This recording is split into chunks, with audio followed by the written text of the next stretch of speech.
séquence n'est pas de vous présenter la programmation des GFO, mais bien de vous expliquer comment le système choisit Pierre plutôt que Paul pour réaliser la mission.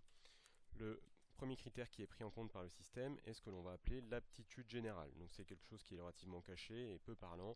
En fait, c'est une aptitude qui permet d'être affectée sur feuille de garde. Donc je passe sur ce premier critère et je vous parle de l'affectation sur la feuille de garde, point qui concerne tout de même principalement les CSP. C'est donc le critère qui est pris en compte en premier par le système, c'est-à-dire que si j'ai affecté des gens sur un engin sur ma feuille de garde, au moment où l'engin est engagé, le système choisit les gens affectés sur la feuille de garde, sous une condition quand même, c'est que mes personnels soient aptes à réaliser le GFO engagé. Si je prends le cas du FPTSR, si j'ai renseigné ma feuille de garde avec des gens aptes incendie ou FPTSR, et que mon FPTSR est engagé pour un GFO secours routier, le système vérifie que le personnel affecté sur feuille de garde est apte SR, et si ce n'est pas le cas, il éjecte les personnels qui n'ont pas l'aptitude SR et les remplace par des personnels aptes. Troisième critère, l'aptitude, c'est-à-dire la formation des agents. Sur ce point, il est évident qu'entre feuille de garde et aptitude, il y a un lien. Pour autant, pour les centres de secours qui ne réalisent pas de feuille de garde, l'aptitude devient le critère prépondérant du choix. C'est-à-dire que si je cherche un chef d'ingrès SAP, je cherche en priorité un SAP 2. Sur ce point, je vous rappelle ce que nous avons vu dans la vidéo présentation générale avec l'évolution de la lecture des disponibilités. Au préalable, nous l'effectuons en colonne. Demain, c'est une lecture qui va s'effectuer en ligne. Et quand je cherche un chef d'ingrès SAP, SAP 2, je cherche effectivement un chef d'ingrès SAP et non plus une règle de dégradation. Le critère suivant devient le niveau de disponibilité, c'est-à-dire que si j'ai deux chefs d'ingrès SAP disponibles, l'un en astreinte, l'autre en D3, je choisis en priorité mon chef d'ingrès SAP en position d'astreinte.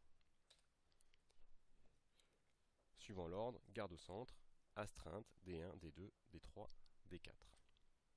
Le cinquième critère devient le grade. Si j'ai deux chefs d'ingrès SAP disponibles sur le même rang d'astreinte, par exemple deux chefs d'ingrès SAP disponibles en D1, j'ai un critère de choix sur le grade. Dans ce cas, je vais prendre l'exemple où mon centre de secours s'est positionné sur l'option 1. Il a été choisi que pour le chef d'ingrès SAP, ce sont d'abord les sergents, puis les adjudants, puis les caporaux, puis les officiers qui sont sélectionnés pour réaliser la mission. Donc si j'ai en D1 un sergent et un adjudant disponibles, le système choisit en priorité les sergents. Si mon centre de secours est sur l'option 2, je vois ici que sont rassemblés tous les sous-officiers dans le même lot, les caporaux du fait de la transition, et en dernier, les officiers. Critère suivant, après le grade, les compteurs d'intervention. Si j'ai deux sergents chefs d'ingrès SAP qui sont tous les deux positionnés en D1, le système regarde le nombre d'interventions réalisées sur une période déterminée par chacun des agents et engage celui des deux qui a effectué le moins d'interventions.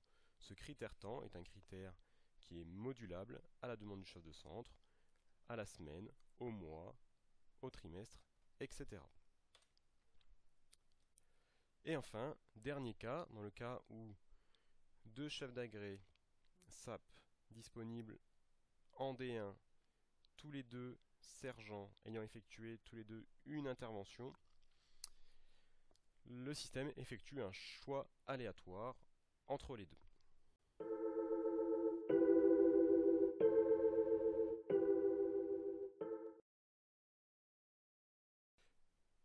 Sur Artemis Web, c'est-à-dire Artemis accessible depuis votre centre de secours, le synoptique des interventions ne change pas de forme. Bon, là, il est un petit peu différent de l'actuel sur l'opérationnel puisqu'on est sur la plateforme formation. Mais vous avez bien votre centre de secours, puis les pavés correspondant aux engins engagés. N'apparaissent pas sur ce synoptique les GFO correspondant aux engins.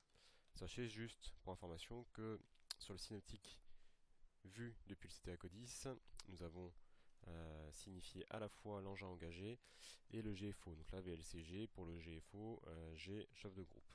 Donc c'est une évolution qui est demandée à la société qui crée Artemis pour pouvoir avoir ce même type d'affichage sur le web. Pour le moment, ce n'est pas possible.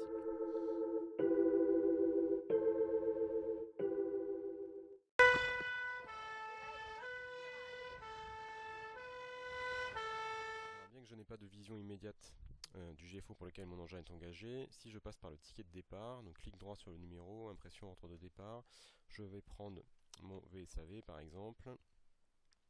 Donc je vois ici le ticket de départ, donc qui a des éléments similaires au ticket actuel, hein. Donc ça c'est le futur ticket à quelques détails près, donc l'engin engagé, les éléments relatifs à l'heure de la prise d'appel, tout ce qui a concerné mon code sinistre, mon adresse et mes observations. Puis ici dans la partie engin, j'ai donc bien mon engin, le GFO pour lequel mon engin est sélectionné, dégradation SAP de niveau 0 et les postes occupés sur la partie GFO, puis la fonction dans l'engin, donc mon chef mission du GFO SAP, ça soit bien à la place de chef d'agré du VSAV. Voilà, ensuite les noms, les matricules, et en bas les autres engins engagés pour cette intervention, leur centre et le GFO pour lequel ils sont engagés. Donc FPT 01, hein, donc le GFO n'aura pas ce titre-là, il s'appellera DF Incendie, DF INC, mais mon FPT des donjons en DF Incendie, mon EMA 30 il n'y a pas de GFO, mon VSAV dégradation SAP niveau 0, le FPTL des Gibjons en DF INC, la caméra thermique et la valse CG sur le GFO chef de groupe. Il est possible que sur l'opération, cependant, l'ordre des colonnes soit revu pour que ce soit un petit peu plus facile à interpréter, c'est-à-dire que ce sera fort probablement en premier lieu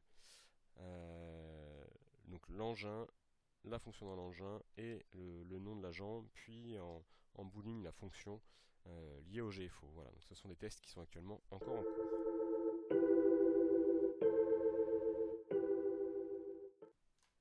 Toujours sur Artemis en web, j'attire votre attention sur le synoptique des moyens des engins du centre. La représentation n'a pas changé, cependant la lecture est différente. Aujourd'hui sont représentés sur ce type de verre là, vert foncé, les engins que le système considère comme armables, et pour qu'ils soient armables, il faut que le conducteur soit disponible et uniquement le conducteur. C'est-à-dire que là je vois VSAV, VTUB, FPT-HR, CCF disponibles. En l'occurrence, il suffit pour le FPT-HR que le conducteur, un seul conducteur et uniquement un conducteur soit disponible pour que l'engin apparaisse en vert. Ceci est assez peu représentatif par rapport à l'armabilité qui était avant représentée. Juste pour information, au CODIS, la lecture des synoptiques est différente, hein. Il y a toujours un synoptique des moyens, mais vient s'ajouter un nouveau synoptique qui est le synoptique des GFO. Donc c'est un petit peu compliqué en termes d'explication, mais ce sont des informations auxquelles vous n'avez pas accès sur le web.